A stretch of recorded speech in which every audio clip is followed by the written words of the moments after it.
knew blowing a whistle would be so dangerous? Well, I guess if you do it through a old-looking object, yeah, you should have probably known better.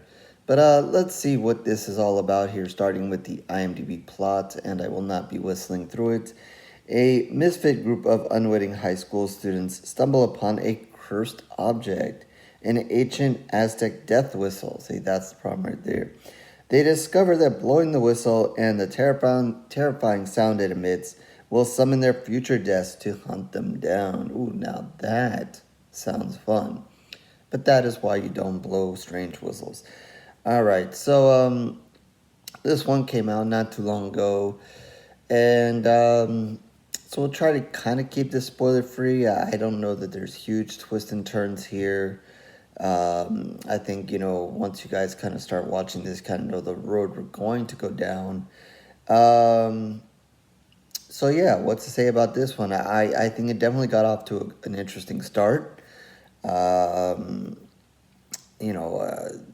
Kind of a scene in the gym playing basketball, and one kid seemed a little bit cocky there, and you might want to say, he's eventually going to get what he deserved, kind of. But, it just seemed like an average, kind of sports scene. But then, he kind of looks up at one point and sees something odd in the crowd. And that is going to be a bad omen for once the game is over.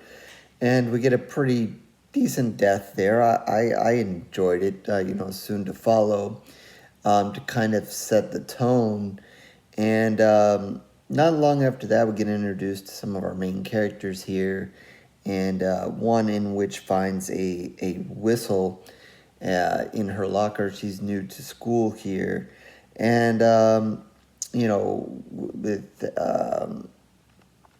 someone else who's her friend. I believe it was a relative of her, or if not a close friend. Kind of tries to get her introduced to school, and we get the average high school stuff, these people like these people, those people don't like these people, and issues among certain people, and who's dating who, and all that nonsense that we have to get through. But yeah, in the midst of all that, there's a whistle that is found, and as a couple of them, as we see, kind of are going to get sent to detention for getting into some trouble in the hallway. And it is in the midst of this detention that we kind of get a little bit of discussion of this whistle and this artifact of the teacher. And then it is later kind of passed on or stolen from one kid to another. And in the process, doom and gloom is kind of set on them all. And then we kind of fall into the typical horror movie where, we got a group of young people here. They figure something bad is happening, and now they got to find their way out of it. And, amongst, fighting amongst themselves and so forth. So, while we have, sort of a new premise here, trying with the whistle thing, I know we've done ancient objects and weird objects, kind of setting curses before, and that's kind of what we have here. So, we got a mix of maybe trying something new, but, still being very familiar.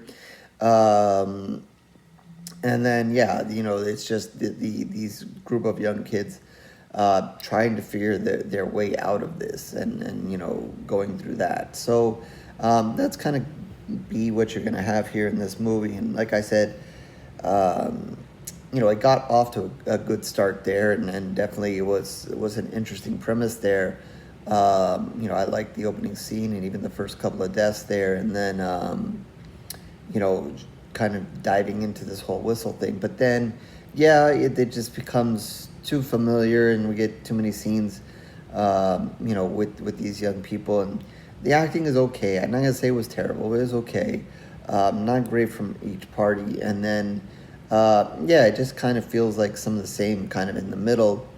And then the ending was okay. I don't want to give it away, but it was okay. They tried to push up a little bit of suspense and drama there, but You know, obviously, I guess it I guess it kind of hits on a bigger skin, and I guess in that final scene, if you have seen it, in that final moment there, um, you know, I, as the movie's an hour 40 minutes. I had actually wished, maybe we could have skipped forward to that and then picked up and then seen what kind of happens right after that event that happens, and I'm mentioning what happens right at the end of the movie here, because that was pretty crazy. Um, but yeah, overall, some of the deaths were pretty cool. Like I said, the first one, and I don't know, it did seem a little CGI-ish in some parts, but still, I appreciate it. I'm for the death scenes. I don't think there was anything hugely new and so forth. But I thought there were some decent attempts in there that definitely wet my whistle.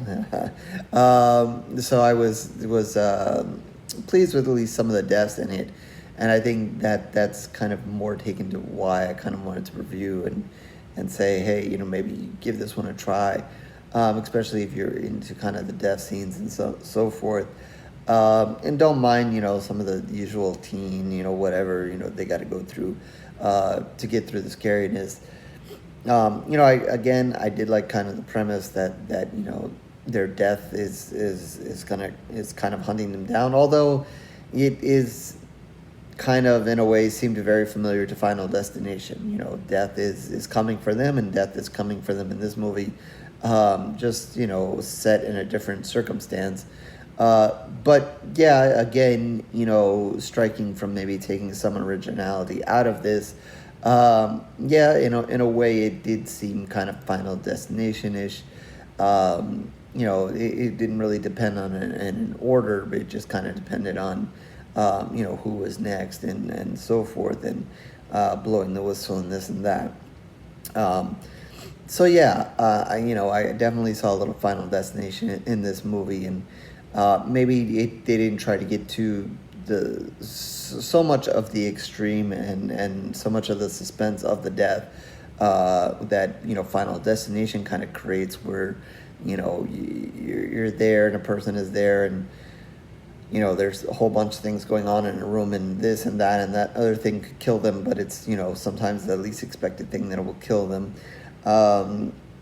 It didn't kind of go to that extreme, which I'm glad, because then that would have been really, really ripping, Final Destination off, and it didn't have to go to those lengths.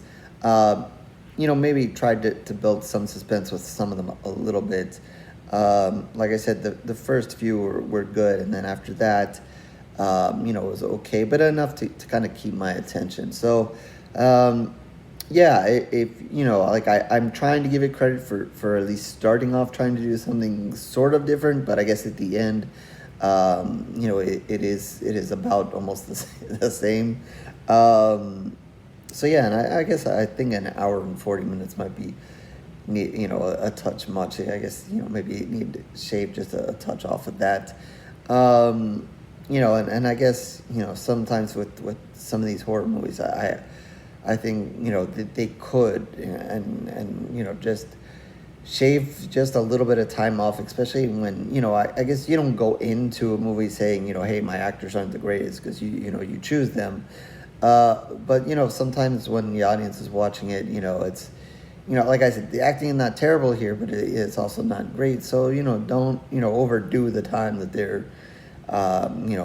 talking and going back and forth and so forth. Kind of move on. There's some scenes that are just not totally needed. I know you're trying to set up character and trying to set up this teen hates that teen and this person likes that person and this and that, and cause the inner drama that might set some things up later. But we could still do that, but keep it keep it short. Like let's go for it and move on here. And that's just not a thing for this movie. That's a thing for lots of horror movies. Actually, for me, it's like we can just skip to death scene to death scene to death scene sometimes, and I would be just as happy with that. So yeah, so with that, I think I'm gonna give this one 3 pools of blood. I kind of bordered on the 2.53. but you know, I think I like the deaths enough to give it 3 pools of blood. Um, you know, I think, you know, because of, you know, maybe being kind of similar and whatever, and like I said, the acting, you know, maybe I try to lean it to 2.5, but sometimes I like to reward stuff deaths that I'm at least entertained by. You know, they might not be the most amazing or totally new, but still, if I'm entertained by enough deaths, you know, maybe I'll give it a notch. So I'm gonna give this one a little extra bit and get it up to 3, just because I enjoyed the deaths enough in it, and definitely was amused by the ending and the possibilities there. And it definitely, if they would have showed us a glimpse of what was to come there, it probably would have given it even more. But yeah, it'll be 3.3 pools of blood out of 5 for this one. So with that, horrorsquarereviews.blogspot.com is where you can find all my reviews written in video, tons of video reviews for a while now, so you can like and subscribe and do everything else that everybody does here on YouTube. If not, no worries, it is okay. I thank you for your time regardless. Blue Sky and Facebook information down below. X is no longer, screw them. And down below in the comment section, feel free to comment there as well. Your thoughts on this film. Did you think it was kind of the same as, you know, some of the usual stuff? Did you also kind of get that Final Destination feel or not? Let me know. And with that, I'll catch you on the next review, horror fans.